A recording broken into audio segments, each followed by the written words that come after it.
Romance is a lifelong She proposition. looks cool, huh?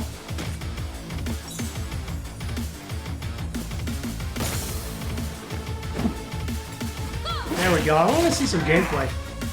Enough, scoundrel! Blood. Look at how much blood there is. Stay well away.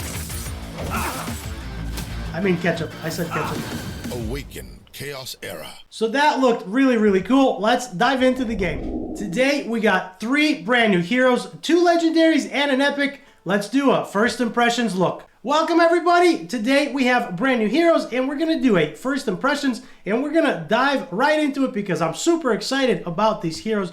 The first hero is going to be under Soul Plunderers, and that is going to be Viola, not in any particular order. Viola is actually looking kind of cool. So Viola looks like a really cool vampire. I'm not sure why they put her in Soul Plunderers, and then they put Bella, the other faction of her own. We're going to get to that in a minute. They kind of split them up, but the one thing I do really like about Viola, number one, she's epic, and she has an amazing, amazing trait.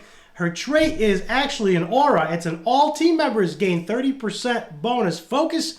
When an enemy receives 4 negative effects, it applies a stun to them for 1 turn, only 1 time per round. So only 1 time per round. I do not believe it affects all the enemies. To me, it looks like it only affects 1 enemy, which is kind of cool. And then if she's ascended, it applies twice per round. So you have the potential to stun 2 enemies.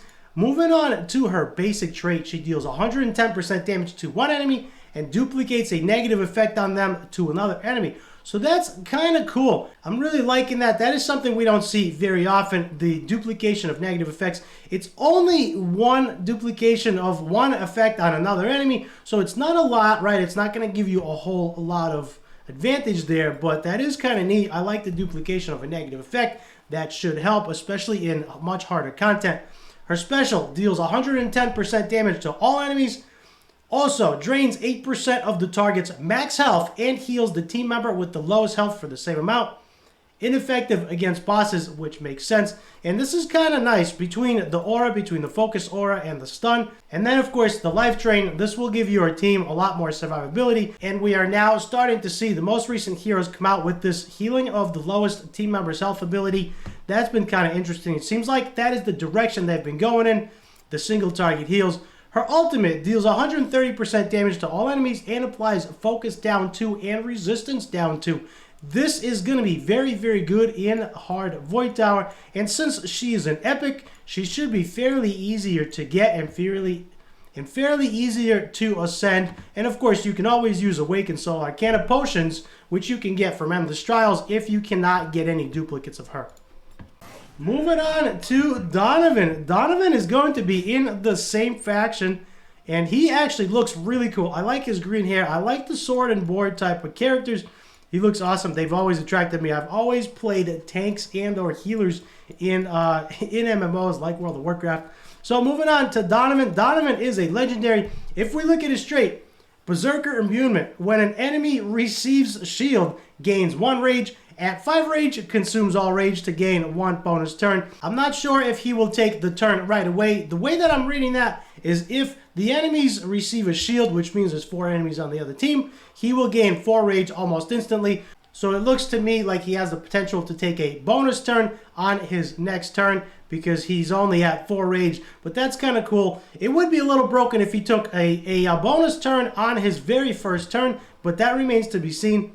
And then when he's ascended, which is going to take a while because all the new legendary heroes, all of their ascensions got moved from A2 to A5 to make us spend more money, to make us work a little bit harder. When the enemy receives a shield, gains 1 rage. At 5 rage, he consumes all rage to gain 1 bonus turn, and then he resets his ultimate. So it looks to me like in the beginning he can use his ultimate, and then if the enemy receives a shield, the next turn he will have some rage, plus the rage from their shield buffs.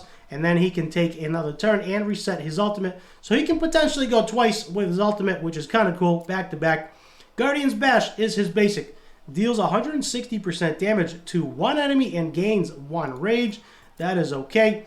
He has a passive. Casts Battle Cry at the start of the turn. Only once every 2 rounds. Now, what is Battle Cry? Where is it? There it is. Battle Cry, which is, it's kind of interesting that it's on the right hand side because all of the other ones have been on the left. And now you can click on this And Battle Cry is the special. Removes all enemies' shields and deals them 90% damage. That's the way it's worded. So he'll remove their shields and he'll deal 90% damage to all enemies. Also deals bonus damage equal to 10% of this hero's max health. That is Battle Cry. A little bit counterproductive considering his trait. I feel like it's going to work against his trait because there's probably no need to remove the enemy's shields because it will nullify his trait. You want him gaining rage. However, if his ultimate is not up, then you can probably remove their shields and do a bunch of damage to them.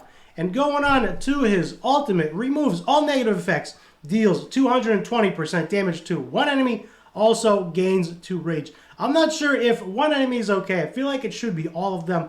However, that might not be okay. It seems like he's going to hit fairly hard. And if we look at his base stats, his attack is already S tier. So that's kind of cool. Having an S tier attack is going to be really, really nice. Crit rate is, of course, the same. It's 8% speed. He's very, very slow, which means we're going to have to probably try to make him as fast as possible.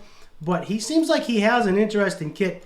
So if we get him, we are going to play around with him. We'll have to see how his trait works. And I will let some of the bigger spenders go ahead and pull him and do a little bit of testing. All right, and moving on to last but not least, that is going to be under Visitors by the Sea. And that is going to be Bella. The new Vampire Bella, there she is. And she is looking really, really cool. I really like what they did with her. I'm not sure why she's under the sea, but reminds me of the Little Mermaid. I'm not sure why she's under the sea. She's a vampire. The other vampire is in Soul Plunderers, so I'm not sure what they were trying to do. I would like to see a vampire faction. That would be nice. I think that'd be kind of cool. But since they're scattering them around, that is most likely not going to happen. So if we look at her, she's looking really cool. She's got a really nice gear grinding axe there. And I kind of like that. I like the uniqueness and the creativity. And if we go ahead and look at her trait, attacks ignore 20% of the target's defense if the target has defense up effects. Additionally, ignores 30% of their defense and applies increased damage taken 2 for 2 turns regardless of their resistance, which tells me she most likely does not need focus.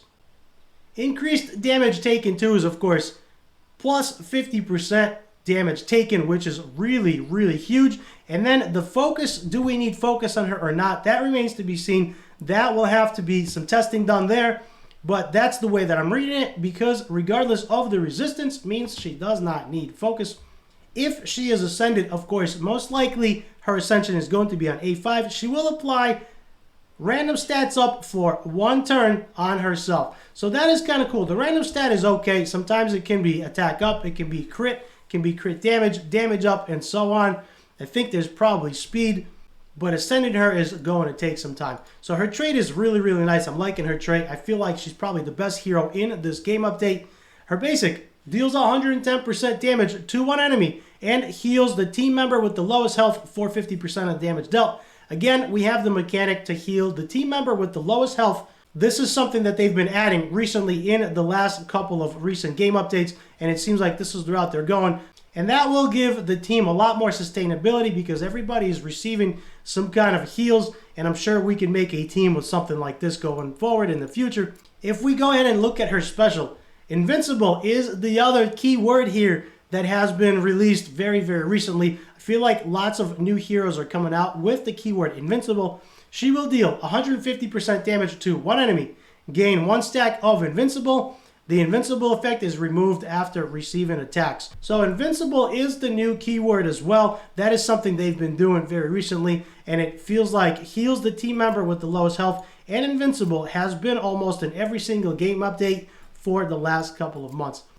If we go ahead and look at her ultimate, gains defense pierce up for 3 turns and deals 170% damage to one enemy. Damage scales with the number of positive effects on this hero. I believe she's going to be really, really good in Tulpa, and she's going to be very good in the Banker. Not only does she have increased damage taken, which is a debuff for the enemy, but she also has a defense pierce up, plus 30% defense pierce. That's kind of cool. I really like her kit. She feels like she has a little bit of everything. Her attack is S tier as well. She starts at 1624, and that's one of the higher attacks I've seen so far. Her speed's at 105, her crit rate is 8%. She's going to be a little bit slower. However, what she lacks in speed, she's going to make up in damage. So I feel like she's really, really cool. I wish I could zoom in to check out her hair. She's got some braiding going on. I like the hair in the back. Kind of cool. There it is. Last but not least, that's Bella. I feel like she's the best hero in this patch. Let me know what you think of these new heroes. Let me know if you are pulling these heroes. Also, like and subscribe. And for more helpful content, check out the videos in the top right.